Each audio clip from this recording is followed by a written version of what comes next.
Omen. There's a lot of it.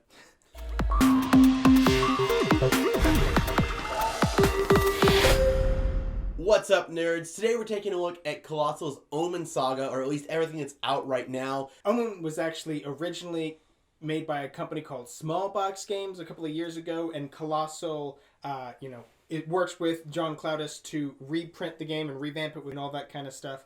So you may already have this game. Be like, wait, my game doesn't look like that. Well, there you go. Omen is a head-to-head battling game where you're going to be fighting over territories, trying to impress the gods by completing feats and conquering these territories to gain victory points as well. Both players will be drawing from the same deck and using the same pool of cards, so there isn't any, crazy deck building or any my faction versus your faction. Yeah, it's just like we have the same, stuff out there that as a possibility, but it's just kind of let's see who can play what they draw better.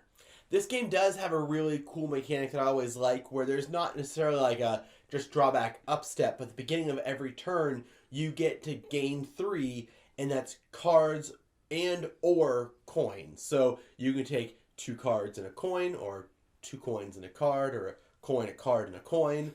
Or if you take all the same, you can get 4. So if you choose just to get 3 coins, you get 1 bonus coin. Or if you choose just to get cards, you get 4 cards. And I really like that just adds one more level of choice in the game to help give you exactly what you want. If you have a whole bunch of cards, then you can just get a whole bunch more coins to help you play those. Or if you're starved, you can kind of get a little of this, a little of that. The battling aspect is very much like Sorcerer or the Call of Cthulhu LCG, which is a pretty old game, so it's probably stupid for me to keep referencing it, but where there are 3 different cities, and you're trying to win at least two out of... I mean, there's another alternate win condition, but you're trying to win 2 out of the 3 cities.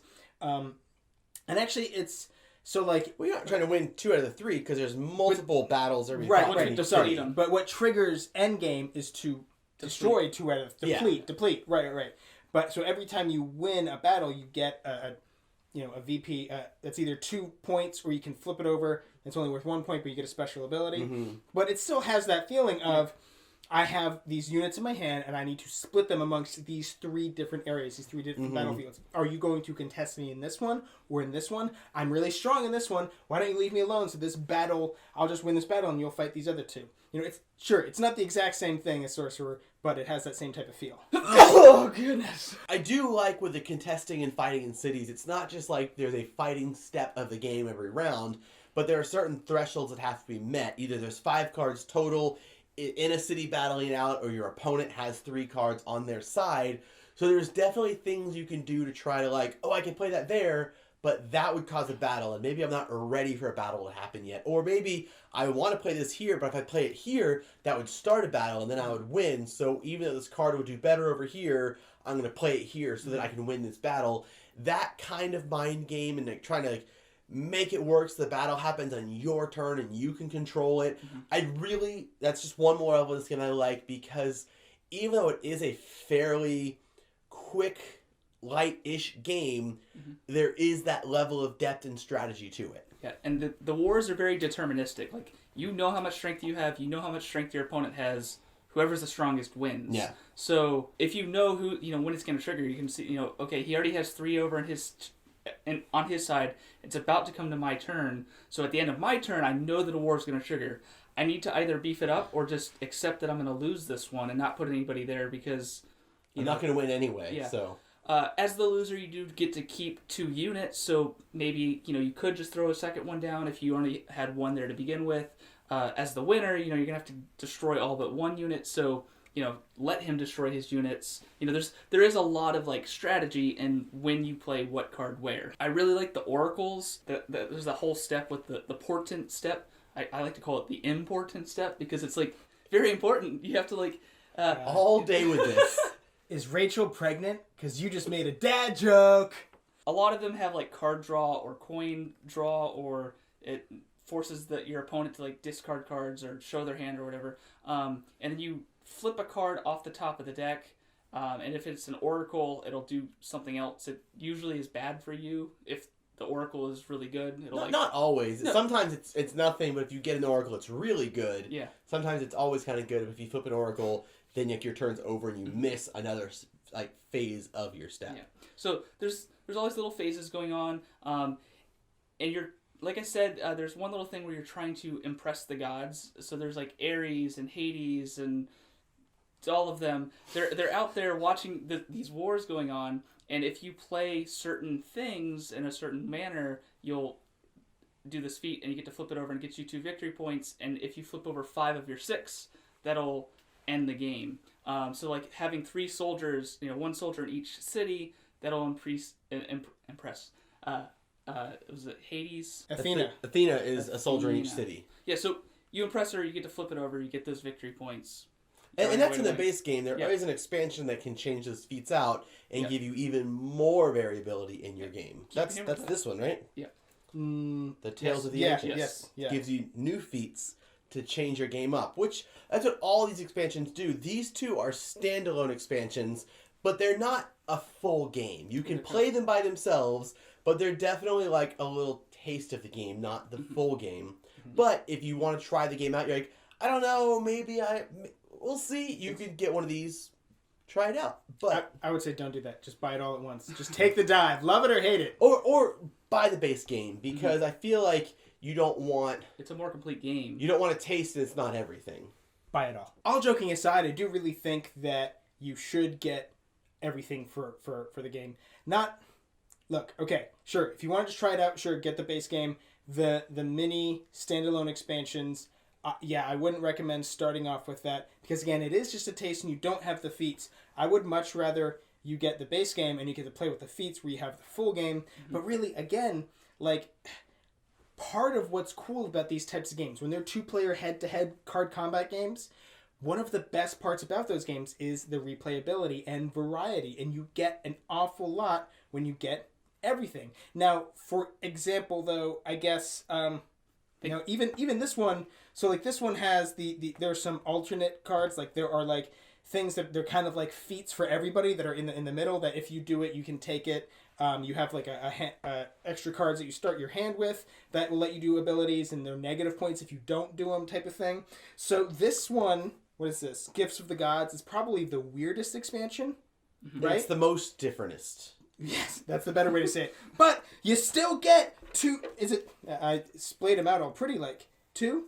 You get 2 different unit types that you can mix into your decks. So even with that, you still get more variety. Even if you're like, I don't want to play those alternate rule things, additional stuff to think about. Well, hey, you could still get 2 different unit types that you can add into the deck or replace or whatever you want to do. Especially good if you're playing the epic version of the game, where you just take everything and like put it in like a giant bowl and just like mix it up and play with everything. Play Go Fish. It is a quick game. It's about 30 minutes, probably quicker than that, depending on what happens in your game. It's not like a huge setup, a huge teardown, or anything like that. There's not any deck building. Again, there's only one solid middle deck, so it's just like pop it out, play, and then I don't want to say you play and you're done, but it is like a very just streamlined experience. And also, I really don't think it takes that much of a footprint. So the boxes are pretty small. I don't think you can play it on an airplane. We can definitely play it at a restaurant. You don't even need the board. Yeah. You could just put the cards in a card box and these tokens and stuff in another card box. Two deck boxes, I bet you. Overall, I really don't think I have really any negatives to this game. I think it's just so much fun. It's one of my favorite head-to-head battle games, partly just because it can play so quick, so you can play multiple games back-to-back, battle back and forth. There's tons of different ways you can mix it up. If I had to pull out a negative, it is the box sizes. And I get that it came from small box games, but there's no way you're going to fit all of this stuff into one box. Because even though these are standalone games, like they each have their board, realistically, if you have everything, you want to just have like it all sorted out with all the different factions, and you pick and choose what you're going to play with, which is why I'm really hoping they come out with a storage solution to keep everything, maybe on the next Kickstarter. Don't know for sure yet, but I'm really hoping there is. The artwork, to me, I absolutely love the artwork. I kind of raved about it a lot in our Kickstarter video we did for this game, but I think the artwork is amazing. I love the way that like It's like pastel-y watercolor. I couldn't find the word for it in the Kickstarter video. The characters are like, I want to say like sexy. But I know that sounds weird, and I felt awkward saying that in the Kickstarter video too. Well, I did notice when I was playing it, I did say, hey, this is mostly women in this game. But the artwork is so like It's epic. it's epic, but it's also like almost interpretive. It's like expressionist almost. I don't know. I really, really like it. It's actually really funny because we ended up playing. I remember we played this like right after Sorcerer. They hit Kickstarter around the same time and were released around the same time. I remember, because again, the three fighting over the three different things thing is probably the really only reason why they're comparable, because they are pretty different overall. But it's hard for me not to compare it to it. And I feel like I do kind of like Sorcerer better because, and this is my main complaint, I also have the complaint about the boxes. I wish that there was a nice storage box and stuff. I kind of don't like the one deck thing. I like the idea of my stuff versus your stuff. And Sorcerer found a happy medium. I like deck building too. I played LCGs and Magic, all that kind of stuff, like Game of Thrones and Netrunner. I love all that stuff. So deck building is a bit of a thing for me. And Sorcerer has a little bit of it. You get the third decks and you mash them together. I still wish there was more deck building. But in here, the fact that there's like zero, I mean, you can kind of, like he said, you can kind of pick different factions for the main deck. But I don't know. I wish that there was a little bit more. So that, I mean, don't get me wrong, I still love the game. I think it's tons of fun. I have a lot of fun playing with it. Obviously, since it's really similar to Sorcerer. Sorcerer's right there. Keep pointing at it. All right, Aaron, can you Staring grab at it? Proof I was telling the truth. It's there. Okay. You're right. I don't know why I was pointing at it. If I had one complaint, that's not the same complaint of yours, would be I kind of wish it wasn't the one deck thing. Would you have that complaint if you didn't play this right after playing Sorcerer? It's still just a weird concept for me. It's not just Sorcerer. It's Magic and Netrunner and Game of Thrones and all those kinds of games. It's a weird thing of just all those decks are available and all those cards are available and you drew the. There's no better card, but still like a little bit There's weird. absolutely better cards.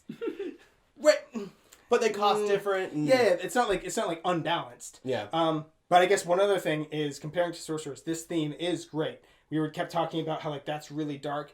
I don't think anybody would have a problem with this type of theme and this artwork. Like, it's Hades is the darkest card, and he's not that. It's not that bad. No, this is definitely like this is the all ages piano lounge. My favorite thing was trying to do the feats. So like I like this expansion, getting the extra new feats. So you're like, okay, I gotta try and pull off this combination or do this, and time things so that hopefully your opponent isn't killing off your guys before you can pull off that feat. A head-to-head game is always fun when you got time to kill, and this like doesn't take up too much time, so you can play it a couple times. We'll have links for these so you can pick up all of what you see here and play. And don't forget to subscribe to our channel so you'll never be bored.